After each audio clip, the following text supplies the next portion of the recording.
Qualcomm coming off its best day since April after the company announced that it would be releasing its own set of AI chips. That stock up by 11%.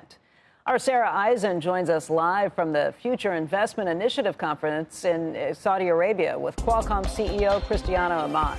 Sarah, good to see you.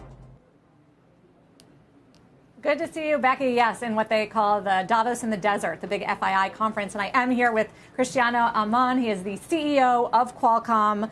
It's great to have you here. Very happy to be here. And no coincidence, you made this announcement of these new chips here in Riyadh because your first big customer for these chips is Humane, which is the Saudi AI company. Tell us a little bit about how long it took to get to this moment. Well, we have been working with Humane, I think, since the beginning. I think we really like the direction of the Kingdom of Saudi Arabia, creating a national AI company.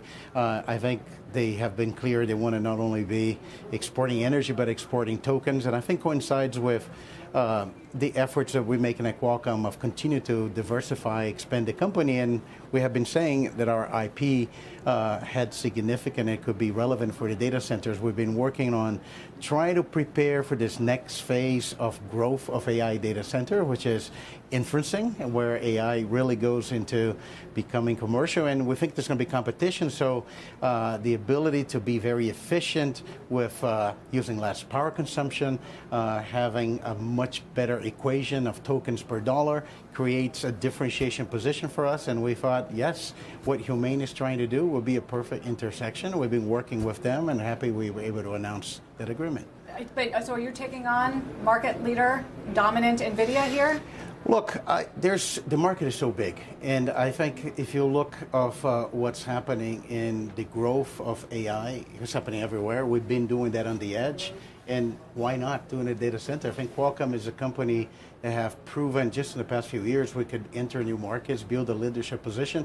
We don't need to get a lot. Just a small percentage of the TAM is a significant growth opportunity. I think we believe in our technology, and we think inference is where we can probably deliver something compelling. But how do you compete with market leaders and first movers like in NVIDIA? Because even Humane, which is the Saudi national AI company, has big deals that they have signed this year with NVIDIA, with AMD. It's not just you.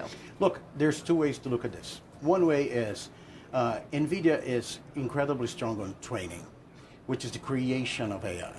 But once AI is created and you started to put into production, supporting enterprises, supporting consumer, then it's about inferencing. And I think in inferencing, you use standard frameworks. You basically train on NVIDIA, run on Qualcomm. There's really not a barrier to enter in software. We spend a number of years working on software, and we believe we can actually create a competitive environment. There's so much capacity they require for inference. Just a company like Humane has many suppliers. If you look at companies like the big hyperscaler, they have many suppliers. And here's the second part of the answer. If you have something that is innovative, there's always room for you. And because technology cycles in our industry, they move so fast, and you have new products every year. We unveil a roadmap that we're going to have a new product every year starting shipping 26. Next year, AI 200, and then the year after. The AI 250. So I think it's all about having technology leadership, and you'll find your space. Well, how do they compete? How do they compare on, is it speed, capacity? That's really what makes a winner, right? I think the key value proposition is efficiency. I think you can do a lot more computation with less power. We are convinced that one of the bottlenecks of the data center growth is going to be energy. So we have the ability to do that with less power. And then the ability to actually have much lower operating costs. I think that's our differentiation. It comes from our DNA, coming from the mobile. If you think about technologies that you do for a phone, technology you do for a car, the reason we had leadership in those places, you have to be very efficient in the use of battery. We design chips that have been designed to be on a battery, not plugged into the wall. I think we bring that expertise into the data center. Have you had conversations with any of the hyperscalers? Yes, we've been having conversations. I think we have. We chose to announce the product right now because we're going to announce the agreement with Humane. I think we expect to have a more detailed, I think, a presentation of what we do in this space around the beginning of next year, and hopefully we're going to have some more traction with other customers as well. But we should expect to see deals like we're seeing OpenAI, Microsoft, Meta. I mean, they're also making their own chips as well. Yes, I think, like I said, it's a big market.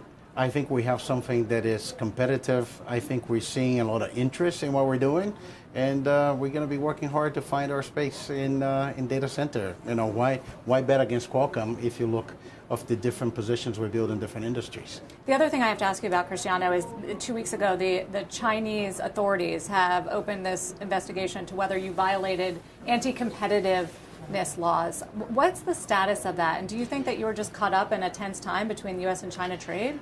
I think that's probably true for a lot of companies, we're working with the Chinese. It's an acquisition that we made. It's about the cellular V2X. It's some technology that is going to get scale in the future. But we're working with the Chinese, and we'll see where that goes. But I think in general, I actually am optimistic that, like everything, we have a big presence in China. Our China business continue to grow, and we're going to get to a positive outcome. I was going to say, how key is that market, and what's the worst case scenario here? It doesn't. It's not something that really impact our automotive business. In the future, there's a technology that talks about car-to-car communication and car-to infrastructure, like your car communicating to traffic lights. For that technology to mature, you need every car to have it. So it's going to take several years into the future, and we have developing products for that technology. Actually, as a matter of fact, our Chinese customers are using our products for this technology. It is something that is going to become relevant in the future. It's not relevant for the short term.